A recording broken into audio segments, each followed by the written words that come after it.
The WNBA is set to lose $40 million this season. It seemed like the WNBA had hit gold when it was flourishing thanks to Caitlin Clark's star power-packed venue, skyrocketing ratings, and merchandise flying off the market. But now we're facing a $40 million deficit. How did everything fall apart so fast in preparation for the WNBA's swift transition from prosperity to financial ruin? Next season is canceled. It will be the end of the WNBA in the mainstream. People will not give this league another chance. Although a $40 million loss is terrible, what if it's only the beginning? It turns out that a number of powerful individuals have been fuming in silence for years and are now prepared to come forward. NBA investors are actually starting to get irritated. It's about time. Although a $40 million loss is terrible, what if it's only the beginning? It turns out that a number of powerful individuals have been fuming in silence for years and are now prepared to come forward. The owners, if the NBA wanted to close this, nobody would blame them. Nobody would blame them if they wanted to shut this league down. I mean, what other league operates for 27 years in a loss? What other business does? It doesn't. It gets closed down. It gets shut. And their tolerance is wearing dangerously thin. When the NBA owners begin to inquire, you know that things are very serious. And of all owners to actually be sort of a hero on this, it is James Dolan. One of them, of course, from the Knicks, that is asking a lot of questions right now, and evidently a lot of other owners are sort of happy that he's taking this bullet. These aren't your typical inquiries. These guys have been funding the WNBA for 27 years while watching loss after loss mount, but they've had enough. In fact, the NBA is reportedly thinking about disbanding the league because it's no longer just about the money. These owners want transparency and are fed up with writing checks without seeing results. Can you blame them? Imagine investing millions of dollars in a company for nearly 30 years only to watch it continue to lose money. The NBA owns nearly 60% of the league. Now listen to this.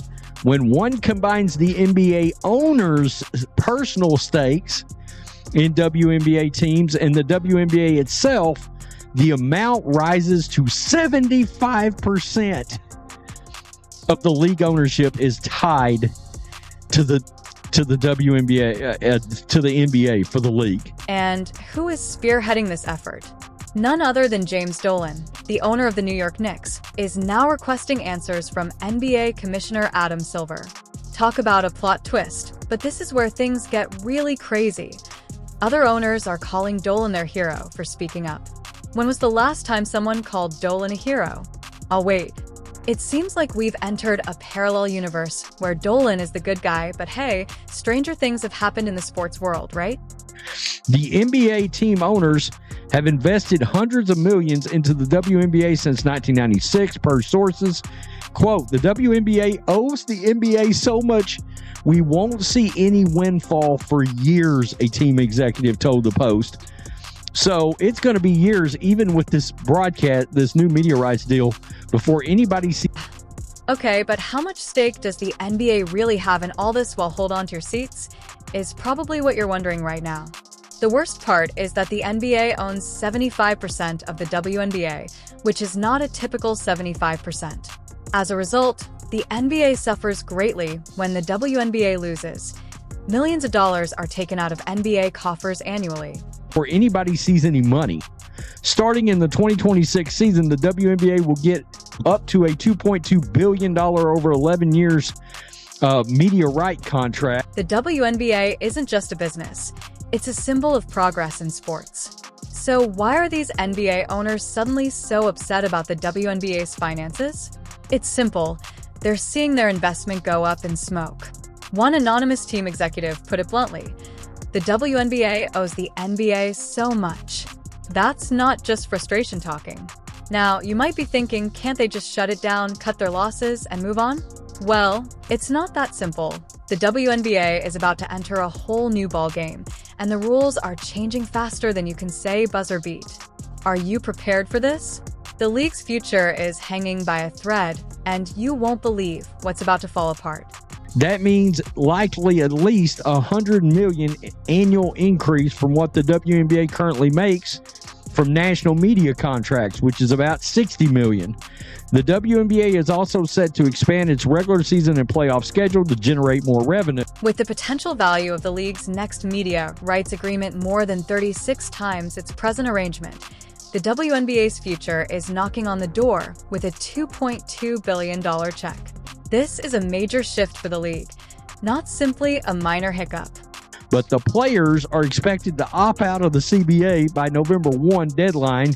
And if they do, that means the salaries are likely to rise, which would eat into the potential $60 million for the 2026 profit by the league.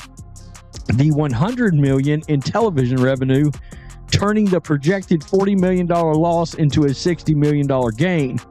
Quote, we have not even getting any money from the WNBA expansion. The WNBA could finally turn a profit after 27 years of losing money, but there's more trouble brewing.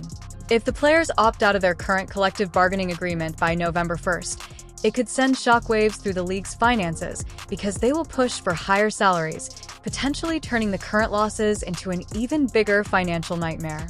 Here's where it gets really interesting. This massive deal is riding on Caitlin Clark and the buzz she's creating. The networks are seeing the ratings spike when she plays, and they're ready to open their wallets. This league, again, what do you do? I mean, this league is going to make some money now, all right? But again, what happens if you push all these new fans back out? What does that do for your media rights deals? Because they only got the new media rights deals because of one player. I mean, singular, let's be honest. It's Caitlin Clark. Now that the WNBA is in a difficult situation, players are demanding more money and opposing reform. Investors are fed up with investing in what appears to be a hopeless situation. And Caitlin Clark, the rookie star, is in the midst and has the potential to save everything if the league allows her to. She boosted all the ratings. She got the popularity. And now all your players across the league are attacking her fans, the Iowa fans, the Indiana Fever fans. Look at those Connecticut Sun players talking about Indiana Fever fans are racist. Angel Reese talking about Indiana Fever fans are racist. Caitlin Clark fans are racist. People are going to get tired of that, and they're going to be like, the hell with it. Let's let this league burn itself to the ground where it should have been a long time ago. But hold on, keep in mind all those new admirers. While some WNBA players haven't exactly thrown up their arms to these new fans, in fact, they've been shoving them away. Caitlin Clark invited in those who had developed an unexpected interest in women's basketball. It's almost as if they're intentionally working to reduce their fan base. Clark and her fans have come under fire from some WNBA players and executives who claim that the league's current culture is being upset by the infusion of new fans. Single year, and it looks like the league might eventually become profitable. That is, if the WNBA players, the hatefulness, the jealousy, the pettiness doesn't run off fans, okay? Because we know the way they treated Caitlin Clark, and we know the way a lot of these players have talked so badly about the new fans that have come in. Well, the new fans are what's going to make you money. So if you continue to talk badly about them, they're going to get fed up and they're going to not watch this league. They're going to leave the league, and you're back to where you were. And it sounds like owners, you better not go back to where you were. But it gets worse. Players like Angel Reese are making harsh accusations that are difficult to ignore, even calling Caitlin Clark supporters racist. Can you believe that the very thing that could keep the WNBA afloat is being viewed as a threat by some insiders? And you've got the factor of Caitlin Clark's getting the ever-loving hell beat out of her out there. So what happens if she gets hurt, severely hurt, knocked out of the league?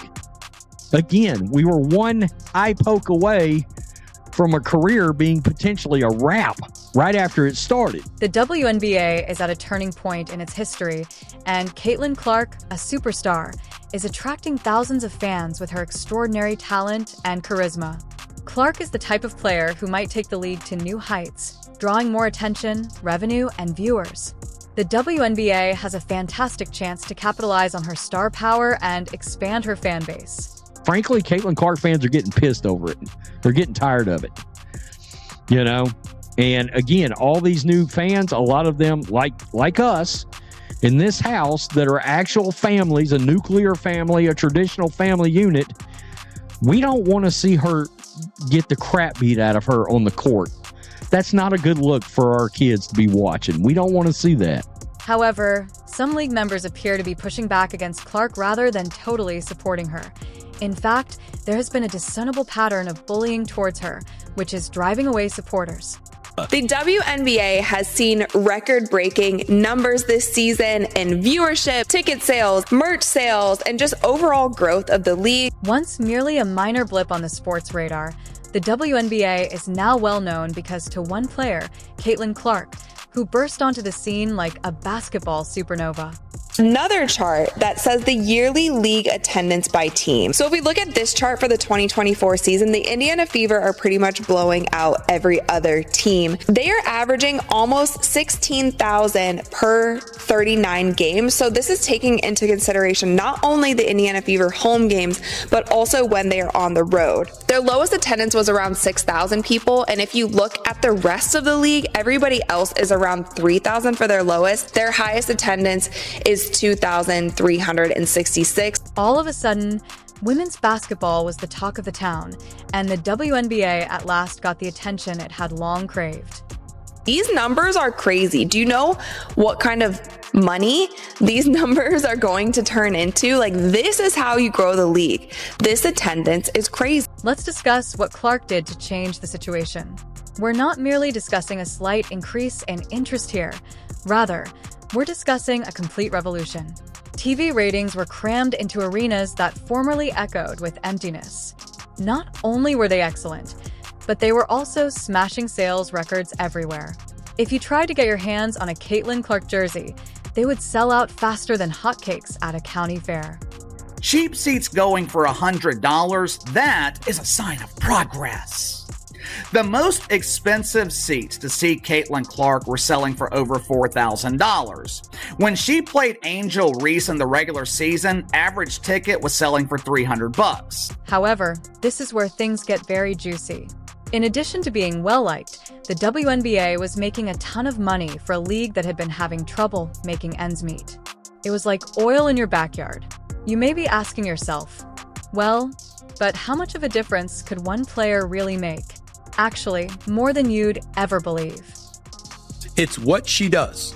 Now, as a player, let's understand this about Caitlin Clark. #1 overall pick, on pace to become the first rookie ever to average at least 15 points, 5 rebounds, 5 assists. But she also leads the league with 5.4 turnovers per game, 1.3 more than any other player in the league. Overnight, we witnessed a threefold increase in ticket prices. That's correct. Seats that had previously cost $20 were now selling for $60, $70, or even $100, and people were willing to pay for them. TV ratings showed that the games were drawing in millions of viewers, including those who had never seen a women's basketball game before. The Fever will have over 600,000 fans in attendance total this year, and the second best to that was in 1999 with the Washington Mystics at just over 400,000. So the Fever are going to account for over 200,000 more fans this year to their game. So how did Caitlin Clark single-handedly increase the WNBA's popularity? It wasn't just her on-court prowess, though that was undeniable. It was the way she captured people's imaginations and made women's basketball thrilling, unpredictable, and must-watch TV. She attracted new fans, rekindled old ones, and made the WNBA a hot topic of conversation around water coolers and on social media. The WNBA players had to ride this wave of excitement or risk becoming obscure. What should they do, in your opinion?